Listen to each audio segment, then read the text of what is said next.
Hello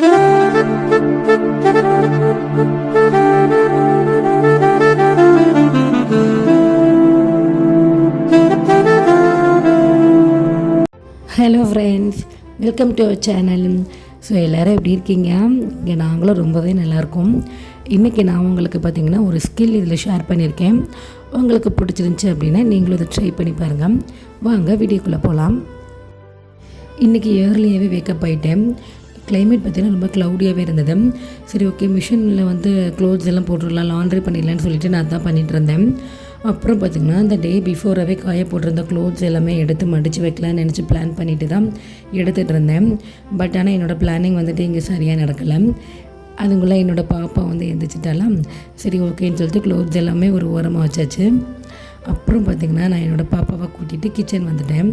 so தூங்கி எழுந்திரிச்ச உடனே என் பாப்பா கீழே இறங்கவே மாட்டான். அவளை வந்துட்டு ஒரு 9 o'clock வரைக்கும் இடுப்பில் வச்சுட்டே தான் எல்லா வேலையுமே பண்ணுற மாதிரி இருக்கும்.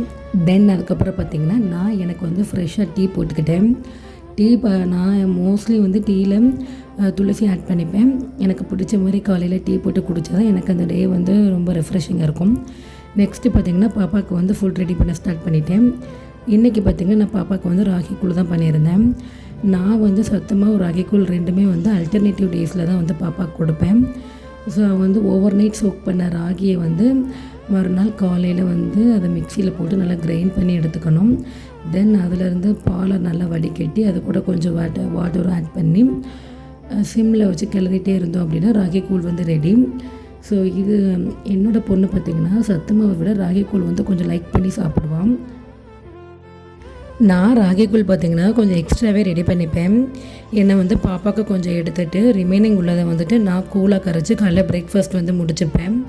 எனக்குமே ராகிக்கூழ் வந்து ரொம்ப பிடிக்கும். இது வந்து ரொம்ப கால்சியம் ரிச் ஃபுட்டு. ஸோ நீங்களும் ட்ரை பண்ணி பாருங்கள். தென் அப்புறம் பார்த்திங்கன்னா வீடை ஃபுல்லாக மாப் போட்டு எடுத்துட்டேன். ஏன்னா பாப்பா வந்துட்டு நேற்று ஃபுல் அண்ட் ஃபுல் வந்து சாப்பாடெல்லாம் சிந்திட்டே தான் சாப்பிட்டா. சரி, ஓகே, நம்மளும் அதில் தான் நடக்கிறோம் அப்படின்னு சொல்லிட்டு தான் வீடு எல்லாமே மாப் போட்டுட்டு இருந்தேன். இப்போ நம்மளோட ஸ்கில்லுக்கு வந்தாச்சு. இன்றைக்கி இந்த சாரீ தான் வந்துட்டு நான் ப்ளீட் பண்ணி காட்ட போகிறேன். இது வந்து ஒரு டிஷ்யூ சில்க்கு, என்னோடய தம்பி ஒய்ஃபோட வெட்டிங் சாரீ தான். ஸோ இதைத்தான் நான் வந்து உங்களுக்கு எப்படி ப்ளீட் பண்ணுறதுன்னு சொல்லி காட்ட போகிறேன். இது வந்து ப்ளீட் வைக்க ரொம்ப கஷ்டமாகவே இருக்கும். அதனால தான் வந்துட்டு அயன் பாக்ஸில் எப்படி ப்ளீட் பண்ணி ஃபோல்ட் பண்ணுறதுன்னு உங்களுக்கு இன்றைக்கி நான் ஷோ பண்ணியிருக்கேன். ஃபஸ்ட்டு நீங்கள் அதுக்கு சாரீ வந்து ஃபுல்லாக ஓப்பன் பண்ணி பார்த்துக்கிடணும். எது ஃப்ரண்ட் அண்ட் பேக்குன்னு ஃபஸ்ட்டு வந்து சாரியை நம்ம அனலைஸ் பண்ணணும். அனலைஸ் பண்ணதுக்கப்புறம் வந்து பல்லு போர்ஷனை வந்து நம்மளோட அயனிங் டேபிள் மேலே வந்து ஃபஸ்ட்டு ப்ளேஸ் பண்ணிக்கணும். நெக்ஸ்ட்டு பார்த்திங்க அப்படின்னா எந்த சுருக்கும் இல்லாமல் வந்து சாரியை வந்து கையிலையே வந்து ஃபஸ்ட்டு நல்லா அமர்த்தி விடணும். தென் அதுக்கப்புறம் வந்துட்டு அயன் பாக்ஸ் வச்சுட்டு நல்லா ஃபஸ்ட்டு சாரீ ஃபுல்லாக அயன் பண்ணிக்கணும். அப்போ தான் வந்து நமக்கு பல்லு ப்ளீட் எடுக்க வந்துட்டு நீட்டாக இருக்கும். இப்போ பார்த்திங்கன்னா நான் வந்து சாரியை ரிவர்ஸாக தான் போட்டிருக்கேன். ரிவர்ஸாக போட்டு தான் நம்ம வந்து ப்ளீட் ஸ்டார்ட் பண்ணணும். ஃபஸ்ட்டு பார்டர் பார்த்திங்கன்னா அவங்கவுங்களோட செஸ்ட்டு சைஸுக்கு ஏற்ற மாதிரி எடுத்துக்கோங்க. எந்த அளவு வேணுமோ அந்த அளவு வச்சுட்டு ஃபஸ்ட்டு வந்து ஒரு அயனிங் கொடுத்துக்கோங்க. அயனிங் கொடுத்துட்டிங்க அப்படின்னா ஒரு லைன் தெரியும். ஸோ அந்த லைனை தான் இப்போ நம்ம வந்து டார்கெட்டாக வச்சுட்டு ரிமைனிங் ப்ளீட்ஸ் எல்லாமே மடித்து எடுக்க போகிறோம். நான் எப்படி ஃபோல்ட் பண்ணியிருக்கேனோ அதே மாதிரி நீங்களும் ஃபோல்ட் பண்ணுங்கள். தென் அதுக்கப்புறம் வந்துட்டு அயனிங் கொடுத்துக்கோங்க. அந்த கார்னரில் மட்டும் நல்லா அயன் பண்ணிக்கோங்க. அப்போ தான் வந்து நமக்கு அந்த லைன் வந்து ஃபார்ம் ஆகும். இப்போ பார்த்திங்கன்னா இதையுமே நல்லா ஃபோல்ட் பண்ணிக்கோங்க. ஃபோல்ட் பண்ணி அயன் பண்ணிகிட்டே இருக்கணும். அப்போ தான் நமக்கு அந்த லைன் நல்லா ஃபார்ம் ஆகும்.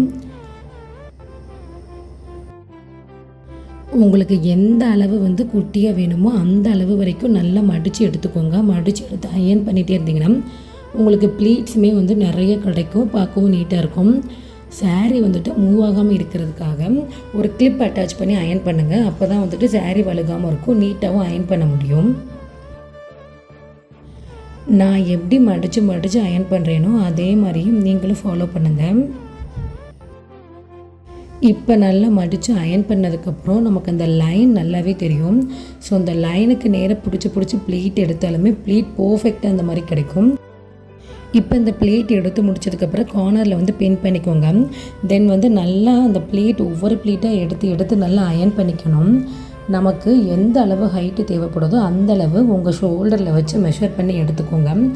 ஷோல்டருக்கு நேரம் ஒரு பின் பண்ணிக்கோங்க. அப்போ தான் வந்து என்ன அளவு ஹைட்டுன்னு சொல்லி நமக்கு தெரியும். தென் அதுக்கப்புறம் வந்து நல்லா தெளிவாக வந்துட்டு அயர்ன் பண்ண பாருங்கள். என்னை பொறுத்த வரைக்கும் இந்த ப்ரீ ப்ளீட்டிங் எல்லாத்துக்குமே வந்து ஸ்டீம் அயர்ன் பாக்ஸு தான் பெஸ்ட்டு. ஸோ என்கிட்ட அது இல்லாததுனால வந்துட்டு நான் கரண்ட் அயர்ன் பாக்ஸ் தான் யூஸ் பண்ணுறேன். ஸோ உங்கள்கிட்ட ஸ்டீம் அயர்ன் பாக்ஸ் இருந்தது அப்படின்னா நீங்களுமே அதை யூஸ் பண்ணிக்கோங்க. தென் பார்த்திங்க அப்படின்னா இப்போ நம்ம வந்து ஃப்ரண்ட்டில் வந்து செஸ்ட் பார்ட் வந்துட்டோம். இந்த செஸ்ட் பார்ட் வந்துட்டு இப்போ நான் எடுக்கிறேன் பார்த்திங்களா, இதே மாதிரி நல்லா கொஞ்சம் அகலமாக வந்து எடுக்கணும். நல்லா இந்த மாதிரி வந்துட்டு ஃபஸ்ட்டு கையில் நல்லா அமுத்தி விடுங்க. அகலமாக வந்து ப்ளீட் எடுத்துக்கிடணும். இப்போ நான் உங்களுக்கு என்ன டிப் கொடுக்க போகிறேன்னு பார்த்தீங்கன்னா, இப்போ நான் கை வைக்கிற மாதிரி வந்துட்டு 2 கை வந்து அளவு எடுத்துக்கோங்க. அந்த இடத்துல வந்துட்டு ஒரு மார்க்கிங் கொடுத்துக்கோங்க. ஏன்னா நம்மளோட ஹைட்டு வந்துட்டு அந்தளவு தான் இருக்கும். தென் அதை நல்லா அயர்ன் பண்ணி எடுத்துக்கிடணும் ஃபஸ்ட்டு. இப்போ வந்து நான் சொன்ன மாதிரி நீங்கள் 2 கை அளவு எடுத்தாலும் எல்லா பாடிக்குமே வந்துட்டு கரெக்டாக இருக்கும். நீங்கள் வந்து தனியாக மெஷர் பண்ணணுன்ற அவசியமே கிடையாது. ஸோ இந்த டிப்பை வந்து நீங்கள் ட்ரை பண்ணி பாருங்கள். தென் நல்லா அயர்ன் பண்ணிக்கோங்க. இப்போ நல்லா அயர்ன் பண்ணதுக்கப்புறம் வந்துட்டு அகெயின் மெஷர் பண்ணிக்கோங்க. ஹைட்டு பார்த்திங்கன்னா 2, செஸ்ட்டு சைஸ் பாருங்கள் 2.5. இப்போ நான் அளந்தேன் பார்த்திங்களா, அந்த மாதிரி வந்துட்டு 2 கை வச்சுட்டு ஒரு கை வந்து ஹாஃபாக வைக்கணும். அந்த மாதிரி வந்து 2 அளவு செஸ்ட் பார்ட் இருக்கணும். இப்போ நான் உங்களுக்கு சொன்ன டிப்ஸை ஃபாலோ பண்ணி நீங்கள் ப்ரீ ப்ளீட் பண்ணிங்க அப்படின்னா பர்ஃபெக்டாக வருங்க. இது பார்த்திங்கன்னா எல்லா பாடி சைஸுக்குமே வந்துட்டு கரெக்டாக இருக்கும். ஸோ வந்து ஸ்ட்ரிக்டாக நான் சொல்கிறேன், நீங்கள் ஃபாலோ பண்ணி பாருங்கள். இப்போ நல்லா செஸ்ட் பார்ட் அயர்ன் பண்ணதுக்கப்புறம் கொஞ்சம் கீழே வரைக்கும் நல்லா அயர்ன் பண்ணிக்கோங்க. அப்போ தான் நம்மளுக்கு சைடு பார்க்குறதுக்குமே வந்து நல்லாயிருக்கும். உங்களுக்கு எந்த அளவு ஹைட்டு தேவையோ அந்த அளவுக்கு நீங்கள் வந்து சாரீ வந்து ஃபுல் அண்ட் ஃபுல் அயர்ன் பண்ணிக்கோங்க. இப்போ நம்ம செஸ்ட் போர்ஷன் வந்து ஃபுல்லாக கம்ப்ளீட் பண்ணிட்டோம். தென் வந்து இப்போ வந்து ஹிப்போட சைஸ் வந்து ப்ளீட் வைக்கிறதுக்காக வந்து நான் மெஷர் பண்ணுறேன். இந்த மாதிரி வந்து ஒரு சுற்று வந்து சுற்றி பார்த்துக்கோங்க. சுற்றி பார்த்துட்டு உங்களுக்கு எவ்வளோ மெஷர் வேணுமோ அந்த அளவு வந்து எடுத்துக்கோங்க. தென் ப்ளீட் வைக்க ஸ்டார்ட் பண்ணிட்டேன். உங்கள் கைக்கு எந்த அளவு ப்ளீட் வருதோ ஸோ நீங்கள் வந்து அந்த அளவு வச்சுக்கோங்க. நம்ம மார்க் பண்ணியிருக்கோம் பார்த்திங்களா, அதில் இருந்துட்டு அதுக்குள்ளேயே தான் ப்ளீட் வைக்கணும். பாருங்கள், ப்ளீட்ஸ் எல்லாமே வந்துட்டு கொஞ்சம் தள்ளி தள்ளி வைக்கணும். அப்போ தான் வந்து பார்க்க நீட்டாக இருக்கும். இப்போ நான் எப்படி உங்களுக்கு ப்ளீட்ஸ் காமிச்சேனோ அந்த மாதிரி வந்து தள்ளி தள்ளி வச்சு அந்த இடத்துல வந்துட்டு ஒரு பின் பண்ணிக்கோங்க. தென் இப்போ சாரியை வந்துட்டு அயனிங் டேபிளில் போட்டு மேலே எப்படி ப்ளீட் எடுத்தோமோ அதே மாதிரி வந்துட்டு கீழேயுமே நல்லா ப்ளீட் எடுத்து ஒரு சேஃப்டி பின் குத்திக்கோங்க. அப்போ தான் வந்து நமக்கு அயர்ன் பண்ணுறதுக்கு நீட்டாக இருக்கும். ஸோ இப்போ நான் பண்ணியிருக்கேன் பார்த்திங்களா, இந்த மாதிரி கீழே ஒரு பின் பண்ணிவிட்டு இப்போ வந்து ப்ளீட்ஸை வந்துட்டு ஒன்று போல் ஃபஸ்ட்டு கையில் எடுத்து விடணும். நம்ம கையில் எந்த அளவு எடுத்து விட்றோமோ அந்த அளவு தான் நமக்கு அயர்ன் பண்ணும்போது பர்ஃபெக்டாக கிடைக்கும். ஸோ இப்போ நான் எடுத்ததுக்கப்புறம் நான் எப்படி அயர்ன் பண்ணுறேனோ அந்த மாதிரியே நீங்களுமே அயர்ன் பண்ணி எடுத்துக்கோங்க. இப்போது மேலே அயனிங் முடிச்சாச்சு. தென் வந்து கீழே பார்த்திங்கன்னா இந்த பார்டரையுமே வந்துட்டு நல்லா அமுத்தி அயர்ன் பண்ணிக்கணும். அப்போ தான் கீழே ஒன்று போல் இருக்கும். இப்போ நான் எப்படி அயர்ன் பண்ணுறேனோ அதே மாதிரி அயர்ன் பண்ணிக்கோங்க.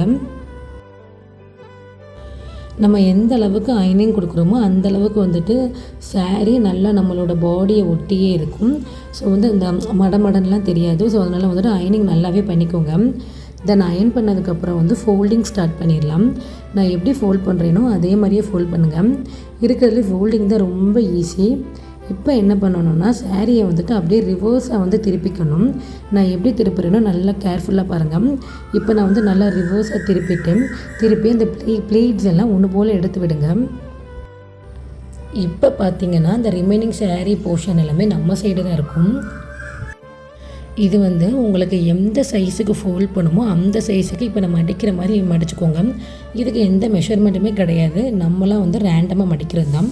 ஸோ இந்த மாதிரி வந்து மடித்து எடுத்துக்கோங்க.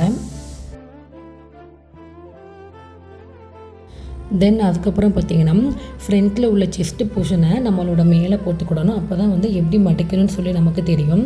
இப்போ நான் போட்டிருக்கேன் பார்த்திங்களா, இந்த மாதிரி போட்டுட்டு இப்போ எக்ஸ்ட்ரா உள்ளது எல்லாமே நம்ம ஆல்ரெடி கீழே ஃபோல்ட் பண்ணி வச்சுருக்கோம் பார்த்திங்களா, அது மேலே வந்து போட்டுகிட்டே வரணும். ஸோ இந்த இடம் வந்து நமக்கு எப்படி இருந்தாலும் பிரச்சனை கிடையாது. நம்ம அயர்ன் பண்ணியிருக்கனால அந்த இடம் வந்து கசங்கவும் செய்யாது.